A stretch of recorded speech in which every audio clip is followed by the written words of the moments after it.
More than 50% of adults have contracted a form of genital HPV.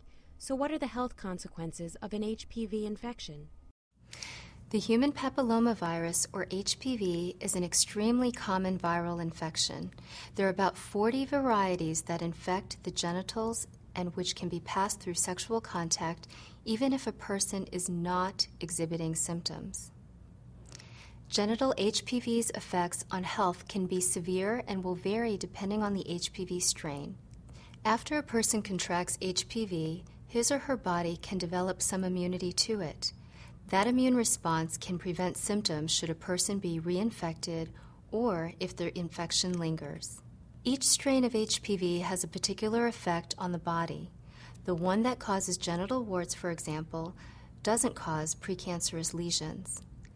But it is possible to be infected with multiple strains of genital HPV at the same time. Some strains of the virus don't have an impact in the body. With no symptoms, a person may not even know they have HPV. Other strains produce genital warts, which may appear as a single swelling or a rash. These pink or flesh-colored bumps are usually soft to the touch. Most have a unique cauliflower-like shape that is raised and bumpy. Warts can appear on the thighs, anus, and groin area in both men and women. Men can develop them on the penis and scrotum, while women may get warts inside the vagina and cervix.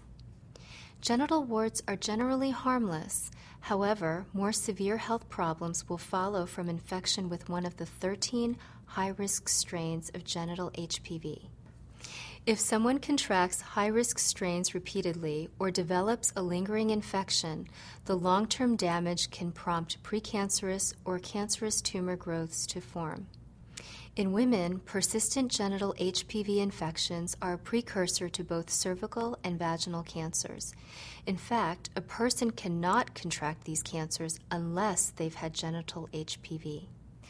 Cervical cancer starts out as a collection of precancerous cells, a condition called dysplasia. A pap smear can detect even mild dysplasia, which usually can be fully treated. In rare cases, prolonged infections in men can also lead to penile cancer. Both men and women are also susceptible to cancers of the anus, mouth, and throat as a result of repeated infections with the HPV strains targeting these areas. This means that anal and oral sex are not without HPV risks. If an HPV infection is caught early, a doctor can begin treatments to prevent precancerous growths from becoming cancerous. Genital HPV has no cure, but its symptoms can be treated. For this reason, it's important to talk to your doctor about safe sex precautions and STD testing. If you thought that clip was interesting, check out all of our videos only at sexhealthguru.com.